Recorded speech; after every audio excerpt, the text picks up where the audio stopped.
ഈശോയിൽ സ്നേഹം നിറഞ്ഞവരെ, കടൽ കടന്ന കനൽവഴികൾ പാഠവും പൊരുളും വർത്തമാന പുസ്തകം ഒരു ചരിത്ര വിചാരം പഠന പരമ്പര മുന്നോട്ട് പോകുന്നു.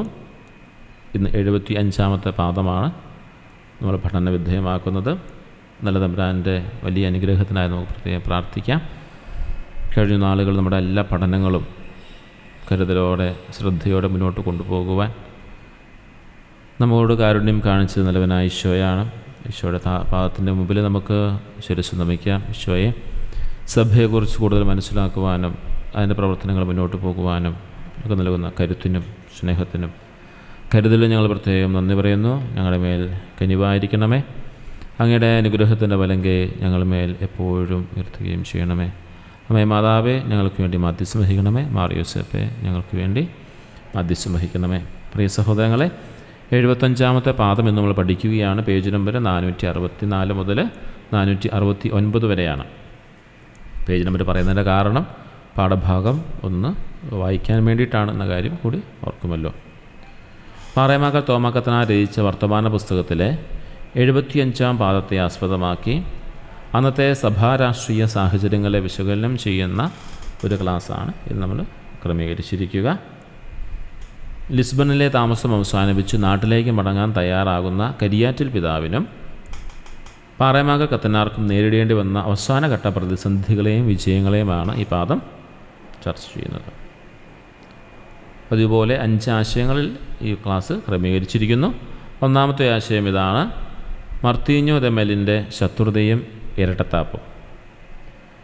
ഇന്ത്യൻ സർവാധിക്യകാരിക്കാരനായ മർത്തീഞ്ഞോ ദെ മെൽ പുറമേ മെത്രാപ്പൊലീത്തായോട് പിൻവാങ്ങിയെന്ന് തോന്നിച്ചെങ്കിലും ഉള്ളിൽ കടുത്ത വിദ്വേഷം വെച്ചു പുലർത്തിയിരുന്നു. മാർത്തോമ മെത്രാനെ സ്വീകരിക്കാനുള്ള അധികാരപത്രം കരിയാറ്റിൽ പിതാവിന് നൽകിയതിനെ അദ്ദേഹം ശക്തമായി എതിർത്തു. റോമിലെ സ്ഥാനപതിയോട് അദ്ദേഹം പറഞ്ഞത് കരിയാറ്റിൽ പിതാവിന് മലങ്കരയിൽ നിന്നും മിഷണറിമാരെ പുറത്താക്കാൻ ശ്രമിക്കും എന്നാണ്. എന്നാൽ കരിയാറ്റിൽ പിതാവ് നൽകിയ കൃത്യമായ മറുപടിയിലൂടെ മിഷണറിമാരെ വേണമോ വേണ്ടയോ എന്ന് രാജ്ഞി കൽപ്പിച്ചാൽ മതി എന്ന് അദ്ദേഹത്തിൻ്റെ നിലപാട് വ്യക്തമാക്കുകയും സ്ഥാനപതിയെ ബോധ്യപ്പെടുത്തുകയും ചെയ്തു. എങ്ങനെയെങ്കിലും കരിയാറ്റിൽ പിതാവിൻ്റെ മുന്നോട്ടുള്ള പ്രവർത്തനങ്ങളെ തടയുക എന്നുള്ള ലക്ഷ്യത്തോടു കൂടിയാണ് മർത്തീഞ്ഞോ ദെ മെൽ തൻ്റെ ഉള്ളിൽ കടുത്ത വിദ്വേഷം വെച്ച് പുലർത്തിക്കൊണ്ട് രാജ്ഞിയെയും മറ്റുള്ളവരെയൊക്കെ തെറ്റിദ്ധരിപ്പിക്കാനായിട്ട് പരിശ്രമിക്കുന്നത്. അതിനെ ദൈവാനുഗ്രഹത്താൽ എന്നാൽ കൃത്യമായ മറുപടിയിലൂടെ കരിയാറ്റിൽ പിതാവ് അതിനെ അതിജീവിക്കുകയാണ് ചെയ്യുന്നത്. രണ്ടാമത്തെ ആശയം യൂറോപ്യൻ ആധിപത്യവും മലങ്കരയുടെ ഉണർവും. യൂറോപ്യന്മാർ മലങ്കര നസ്രാണികളെ എന്നും തങ്ങളുടെ ദാസ്യത്തിൽ നിർത്താൻ ആഗ്രഹിച്ചിരുന്നു. അത് നമ്മൾ ഈ 74 ക്ലാസ്സിലൂടെ കണ്ട കാര്യം തന്നെയാണ്. എപ്പോഴും അവരുടെ അടിമകളായി ദാസ്യവേല ചെയ്തുകൊണ്ട് നിൽക്കണമെന്നുള്ളതായിരുന്നു അവരുടെ ആഗ്രഹം. കരിയാറ്റിൽ പിതാവിൻ്റെ വാഴ്ചയ്ക്കും മാർത്തോമ മെത്രാൻ്റെ സഭൈക്യത്തിനും റോം അനുവാദം നൽകിയത് തങ്ങളുടെ ആധിപത്യത്തിന് ഭീഷണിയാകുമെന്ന് അവർ ഭയപ്പെട്ടു. സമയമുള്ളപ്പോൾ സമ്പത്ത് കൂട്ടാഞ്ഞാൽ നഷ്ടകാലത്ത് കെട്ടേണ്ടി വരും എന്ന പഴഞ്ചൊല്ലിലൂടെ വിദേശികളുടെ അടിമത്തിൽ നിന്ന് മോചനം നേടാൻ മലങ്കര നസ്രാണികൾ ഈ അവസരം ഉപയോഗിക്കണമെന്ന് കത്തനാർ ആഹ്വാനം ചെയ്യുകയാണ്. സഭയുടെ പാരമ്പര്യവും സുവിശേഷ തത്വങ്ങളും ഉയർത്തിപ്പിടിക്കാൻ നാം ശങ്കിക്കേണ്ടതില്ലെന്നും കത്തനാർ പ്രത്യേകമായിട്ട് ഓർമ്മിപ്പിക്കുന്നു. മൂന്നാമത്തെ ആശയം ഇതാണ്: ദൈവകാരുണ്യവും ആറാഞ്ചൊല്ലി പ്രവചനവും. കരിയാറ്റിൽ പിതാവിൻ്റെ മെത്രാൻ വാഴ്ച തടസ്സപ്പെടാതിരുന്നതിന് ദൈവത്തിൻ്റെ പ്രത്യേക കാരുണ്യം കൊണ്ടാണ് കത്തനാർ വിശ്വസിക്കുന്നത്.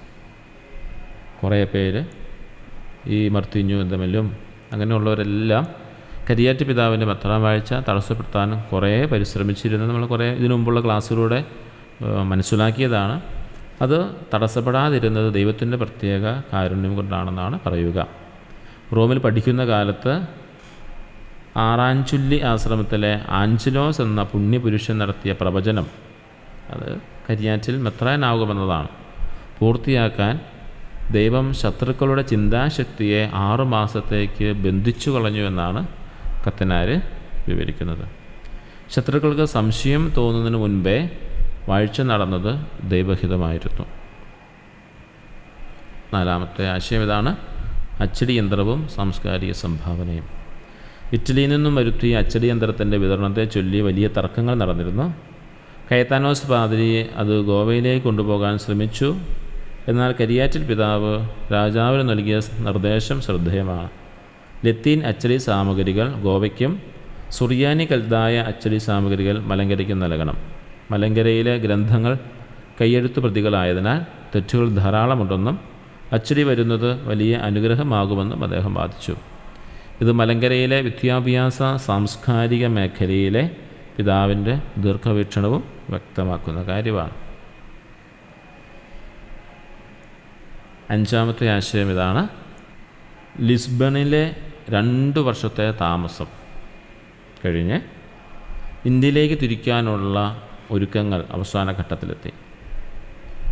അസുഖബാധിതനായിരുന്ന കത്തനാരെയും തിരുക്കുപിടച്ച മെത്രാപ്പൊലീത്തയെയും സഹായിക്കാൻ യൗസേപ്പ് അന്തോനിയോ എന്ന ഗോവാക്കാരനായ പാതിരി മുന്നോട്ട് വന്നു.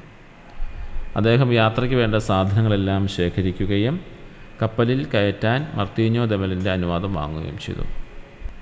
അന്തോനിയോ പെരൈര എന്ന കച്ചവടക്കാരൻ്റെ കപ്പലിലാണ് അവർ യാത്ര തിരിച്ചത്. ഇത്രയും കാര്യങ്ങളാണ് നമുക്കിന്നത്തെ ക്ലാസ്സിൽ നമ്മൾ ക്രമീകരിച്ചിരിക്കുന്നത്.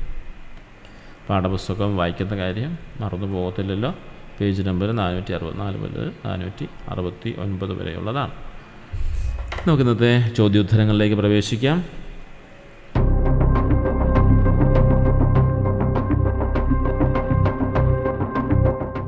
മർത്തീഞ്ഞോ ദെമൽ റോമിലെ സ്ഥാനപതിയോട് കരിയാറ്റിൽ പിതാവിനെക്കുറിച്ച് നൽകിയ പരാതി എന്തായിരുന്നു?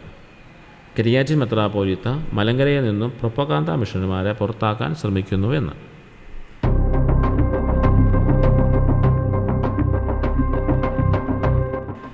മിഷണറിമാരെക്കുറിച്ചുള്ള ആരോപണത്തിൽ കരിയാറ്റിൽ പിതാവ് നൽകിയ മറുപടി എന്തായിരുന്നു? മിഷണറിമാർ മലങ്കരയിൽ വേണമോ വേണ്ടയോ എന്ന് രാജ്ഞി ഒരെഴുത്ത് തന്നാൽ താനത് ചെയ്തു കൊള്ളാമെന്നും മിഷണറിമാർ അവിടെ വേണമെന്നുണ്ടെങ്കിൽ അനാവശ്യ വിമർശനം ഒഴിവാക്കണമെന്നും അദ്ദേഹം പറഞ്ഞു.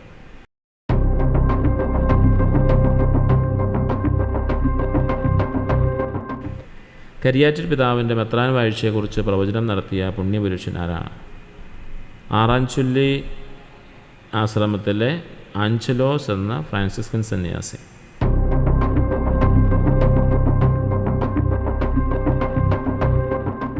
ശത്രുക്കളുടെ എതിർപ്പുകൾക്കിടയിലും വാഴ്ച നടന്നതിനെ കത്തനാർ എങ്ങനെ വിശേഷിപ്പിക്കുന്നു? ദൈവം നമ്മുടെ രക്ഷയ്ക്കായി ശത്രുക്കളുടെ ചിന്താശക്തിയെ ബന്ധിച്ചു കളഞ്ഞതിനാൽ സംഭവിച്ച അത്ഭുതം.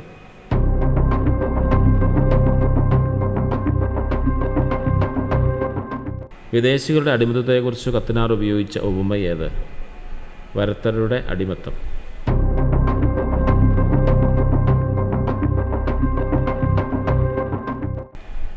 അച്ചടി യന്ത്രത്തിലെ സുറിയാനി ഭാഗങ്ങൾ മലങ്കരയ്ക്ക് നൽകണമെന്ന് ആവശ്യപ്പെടാൻ കാരണമെന്ത്?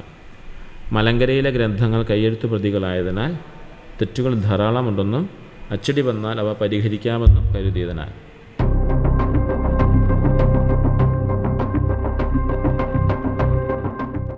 ഗോവയിൽ വലിയ പഠിത്ത വീട്, അതായത് കോളേജ് സ്ഥാപിക്കാൻ അപേക്ഷിച്ച പാതിരി ആര്?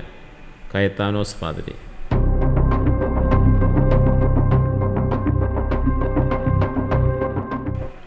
മാർത്തോമ മെത്രാൻ്റെ കാര്യത്തിൽ റോമിൽ പ്രയത്നിച്ച ശേഷം ലിസ്ബണിലെത്തിയ കരിയാറ്റിൽ പിതാവിൻ്റെ സുഹൃത്ത് ആര്? ബ്രന്ഥാം പാതിരി.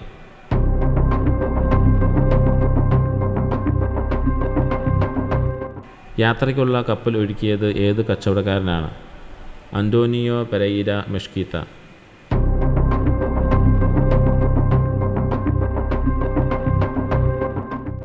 ലിസ്ബണിൽ വെച്ച് യാത്രയ്ക്കുള്ള സാധനങ്ങൾ പെട്ടികളിലാക്കി ക്രമീകരിക്കാൻ സഹായിച്ച ഗോവാക്കാരൻ ആര്? യൗസേപ്പ് അന്തോനിയോ പാതിരി.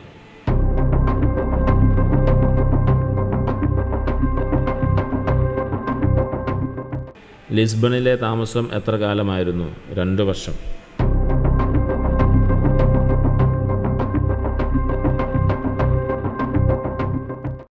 ഈ പാദത്തിൽ കത്തനാർ നൽകുന്ന പ്രധാന സന്ദേശം എന്താണ്? അവസരം ഒത്തുവരുമ്പോൾ സ്വന്തം സഭയുടെയും ജാതിയുടെയും നന്മയ്ക്കായി ഉണർന്ന് പ്രവർത്തിക്കുകയും വിദേശ ആധിപത്യത്തിൽ നിന്നും മോചനം തേടുകയും വേണം.